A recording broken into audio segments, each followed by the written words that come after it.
February 2019, I went camping with a friend in the remote mountains of Kyrgyzstan.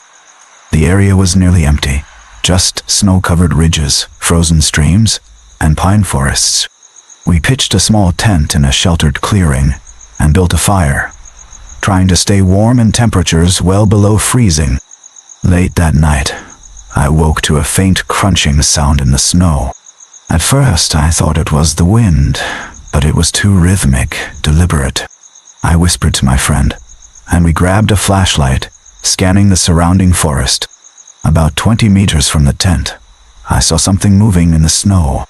It was low to the ground, covered in dark fur, and moving with a gait that seemed unnatural, almost like it was testing the snow, carefully avoiding any noise.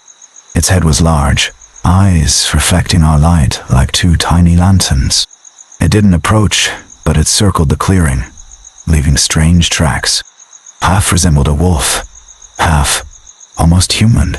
We debated leaving immediately, but the storm that had been predicted started early, snow whipping around the trees, visibility near zero. We had no choice but to wait it out. By morning, the tracks were still there, but the creature was gone. The snow around our campsite had been disturbed, yet no signs of claws, fur, or anything else remained. We packed quickly and descended the ridge. Neither of us spoke much, but both of us knew we'd seen something that didn't belong in any wildlife guide. Years later, I still check my maps and satellite images. There's nothing on record in that area. No predators big enough to leave those tracks, no human presence, but the memory of those glowing eyes in the snow keeps me from camping alone in that region again.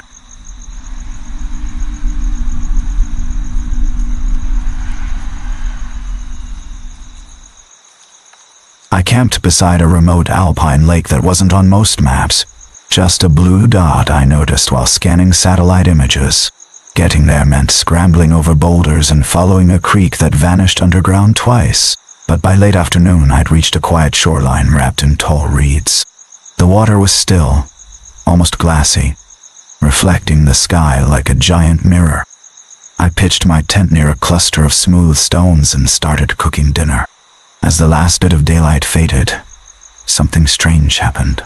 The lake began to hum, a low, droning vibration, almost musical, rising and falling like it was alive.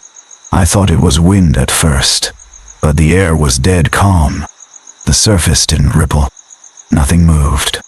The humming grew louder as the moon climbed higher. It wasn't unpleasant, just unnatural.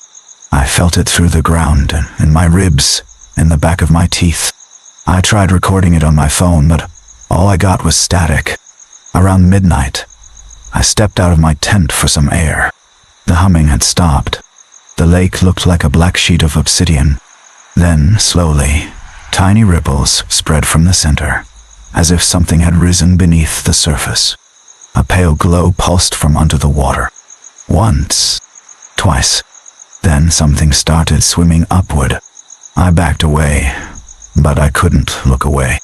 The glow brightened until it lit the entire shoreline in a ghostly blue. And then, just below the surface, I saw shapes, dozens of them. Human silhouettes drifting upright, suspended in the water like they were waiting for someone to call them. Their eyes glowed the same blue as the lake. None of them broke the surface. They just hovered there, staring. I stumbled backward and nearly fell. The glow faded. One by one, the shapes sank deeper, swallowed by the darkness, and the humming returned. But this time, it sounded almost like whispering. I didn't sleep. At first light, I packed up and left so quickly, I forgot half my gear. When I glanced back from the tree line, the lake was perfectly calm again, sparkling in the morning sun like nothing had happened.